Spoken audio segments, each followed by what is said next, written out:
Investing.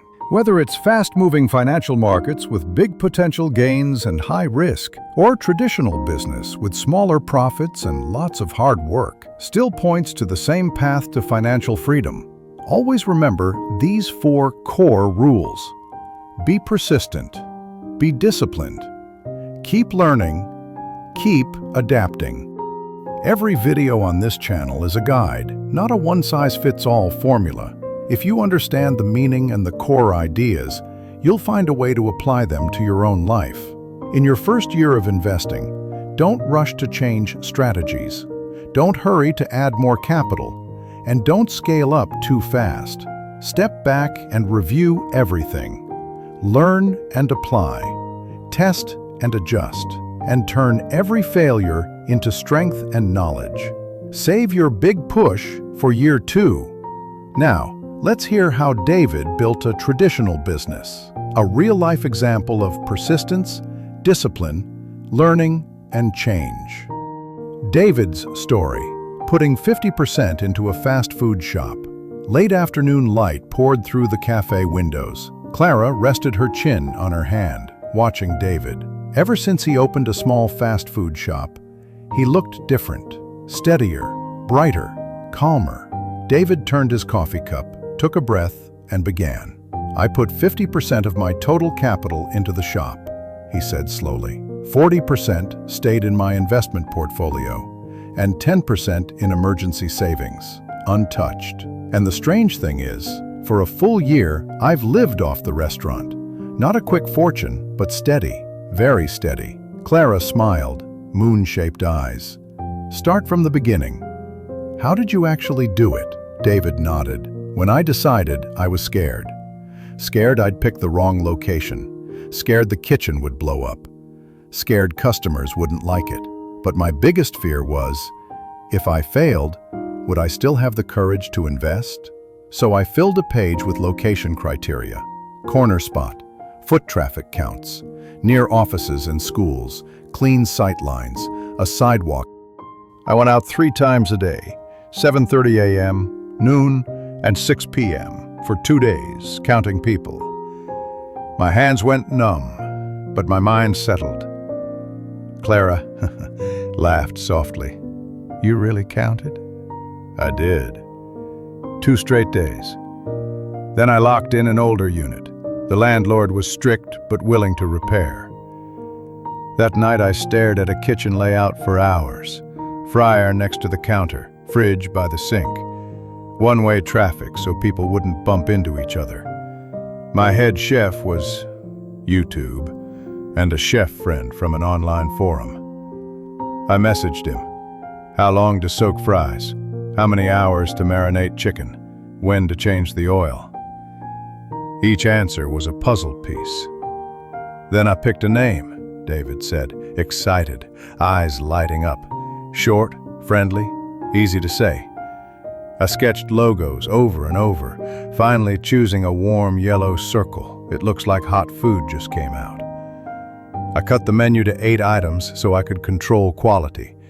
Beef burger, crispy chicken, fries, chicken bites, a quick salad, soda, milkshake, and a lunch combo. Fewer items, better consistency." Clara nodded. "Sounds tight. But did opening day go smoothly?" David chuckled and shook his head. "Not at all. Day 1 felt like a final exam." He told her, "At 9 a.m. the fridge jammed just as the meat arrived. At 10 the electrician was late. By 11 online orders spiked and the receipt printer jammed. At 11:05 the first batch of fries overcooked. At 11:10 the first customer, polite but firm, said, 'Fries are a bit salty.'" Sweat ran under David's cap.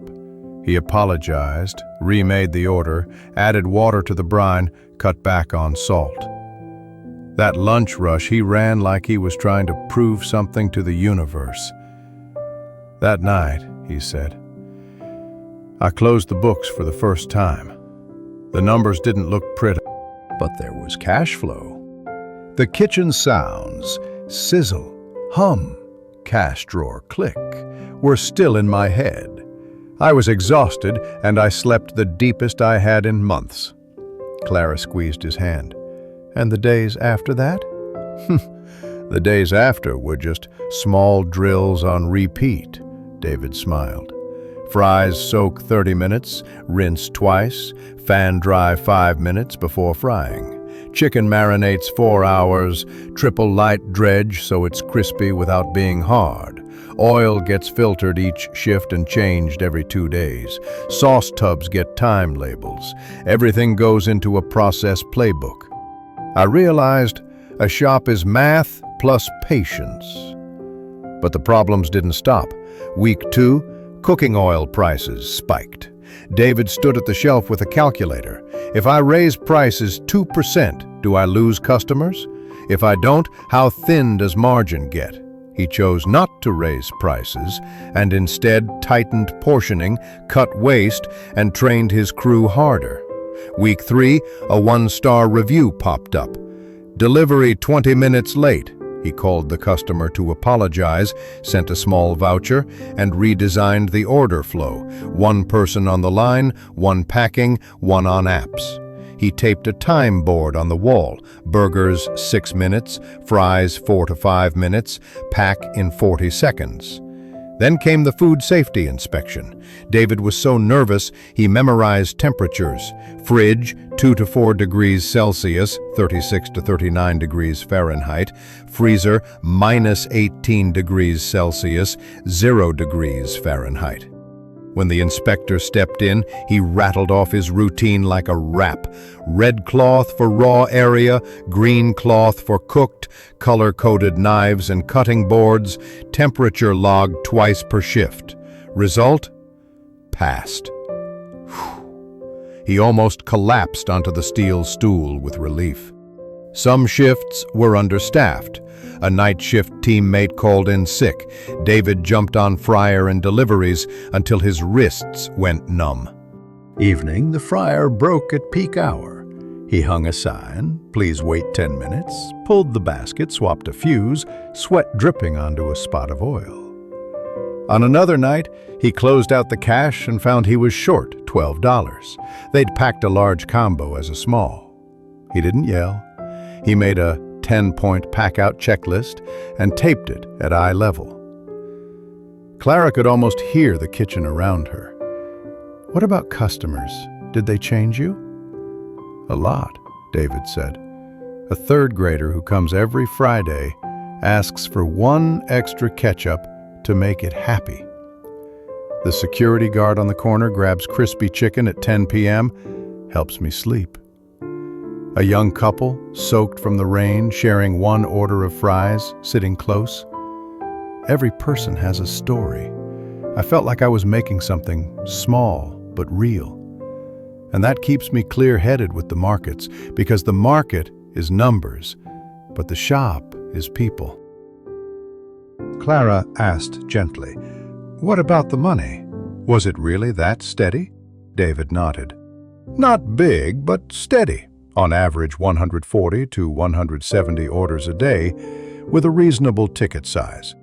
The cash flow covers 4 staff wages, rent, utilities, ingredients, and leaves a small remainder.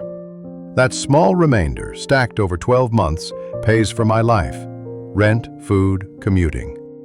Because of that, I don't have to pull from the 40% portfolio or touch the 10% emergency fund.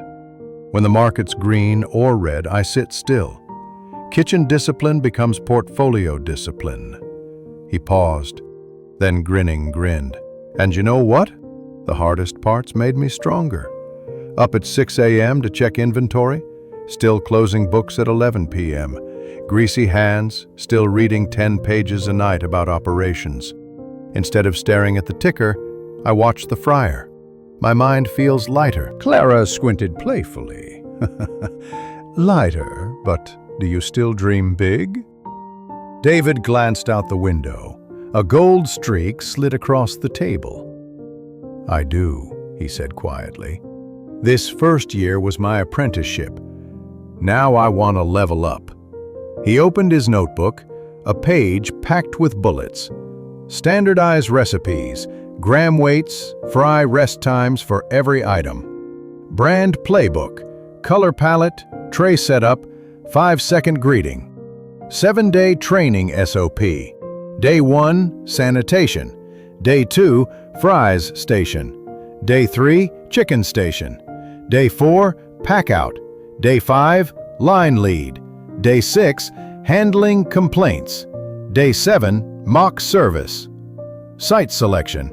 Within 500 meters, greater than or equal to 2 office buildings or 1 school plus 1 bus stop. Foot traffic greater than 800 per day. Store formats. A, 860 to 1,080 square feet, dine-in. B, 430 to 650 square feet, takeout. C, kiosk, 160 to 215 square feet. Mini central kitchen. Make sauces, prep fries, deliver twice a week for consistency. Open 3 locations in 12 to 16 months. 1 A-type flagship, 1 B near offices, 1 C kiosk in a mall. KPIs. Ticket to hand less than 7 minutes. Error rate less than 1.5%. Food cost approximately 32 to 35%. Labor cost approximately 22 to 24%. Break even 8 to 10 months. Risk control for scaling. Slow and steady. Only open a new spot after the previous one runs 90 straight days at target. Keep a separate ops reserve, different from my personal 10%. Long-term supplier contracts, and a close fast, fix fast rule for failed tests. If Store B misses its KPIs for 60 days, we cut hours, fix flow, or shut it and redeploy. No hesitation. Clara read, eyes getting brighter with each line. You've thought it through. I want a chain without sacrificing quality, David said. Every store should feel the same. Fresh fry aroma. Quick hello. A 40-second burger wrap. I want a small central kitchen to control sauces and fries. I want location scouting done by scorecard, not by gut feel. And most importantly, I want to keep the rhythm. The shop funds the life. The life fuels the mind. And a calm mind keeps investing rational. Clara tilted her head, hanging on each word. Scaling means more risk. Are you scared? David exhaled, honest. Of course. I'm scared the system breaks, training falls behind, and small mistakes get amplified. But I have a frame to hold that fear. Open slow, open right. Require 90 stable days before each new store. Keep ops cash separate from my personal emergency fund. Lock in supply contracts. And always be ready to close fast and fix fast. If a store underperforms for 60 days, we cut hours, rework the process, or shut and shift resources. No dragging it out. What about the long game? Clara asked, smiling. The long game is 7 to 10 locations in 3 years, David said, eyes warm. Then, maybe franchising. But first, hold on to steady, the thing that carried me this year. I want each store to remind me, do things well and consistently, and results will come. Just like investing. Clara took his hand. I love how you talk about steady. It sounds like a heartbeat. Yeah, David smiled. The shop's heartbeat, then mine. On green days, I don't get too hyped. On red days, I don't panic. Because either way, 7:30 a.m. I unlock the door. 11:30 a.m. office folks walk in. And 10 p.m. the security guard stops by. Small cash, but durable. It doesn't just pay rent and utilities, it buys me a calm mind." He remembered something and laughed. "You know, the first time I felt rich wasn't when my account went up. It was a stormy night, floor wet, fryer oil just changed, when you texted, 'I'll help with the lunch shift tomorrow.' I realized I'm not alone in this, Clara." Eyes sparkling. "Deal still stands. I still want to break the 40-second rap record." "I'm ready," David grinned. "And when we become a chain, you'll help me write the 5-second smile handbook for every store." They both. Outside, the light faded. A spoon chimed against a cup like a metronome. David's shoulders felt lighter. The little fast food shop had been built with sweat, mistakes, and stubborn effort. It didn't give him huge profits, but it gave him something better: a daily rhythm and a clear head. Because of that, 40% of his portfolio stayed on strategy, the 10% emergency fund stayed untouched, and the 50% turned into aroma, sizzle, and familiar faces. A little more every day, steadily. David stood and helped Clara with her coat. "Let's go," he said. "We've got the lunch shift tomorrow." Clara nodded, taking his hand. "Let's go. And tonight, we'll sketch the expansion map. I'll make it look beautiful." Thank you, David, for being here, for believing, and for reminding me that steady is its own kind of courage. They stepped into the crisp evening. On a quiet corner, a dream of a small chain was opening, born from the steady beat of a kitchen, from patient hands, and from two hearts that refused to rush. David's story is just one example of the investing journey we want to share with everyone. In real life, 8 to 9 out of 10 people quit early, knocked down by failure. But one thing is certain: success is never easy. Success comes to those who dare to fail, dare to change, keep learning, and are willing to pay with sweat, tears, even blood. And it's worth it. The path may look like the same formula, but who understands it, who applies it, and who finishes it depends on 1,000 factors. Not everyone who starts will succeed, but everyone who succeeds walks a similar mental formula. Do you really want to know how David's first year ends? Do you really want to see what David invests in, builds, and achieves in year 2? Do you really want to learn something and start with yourself today? Subscribe to the channel and follow our new videos. Come along with us to find your own path to success. And remember, success doesn't come in a day or two. It's a whole journey. This channel will be right here with you,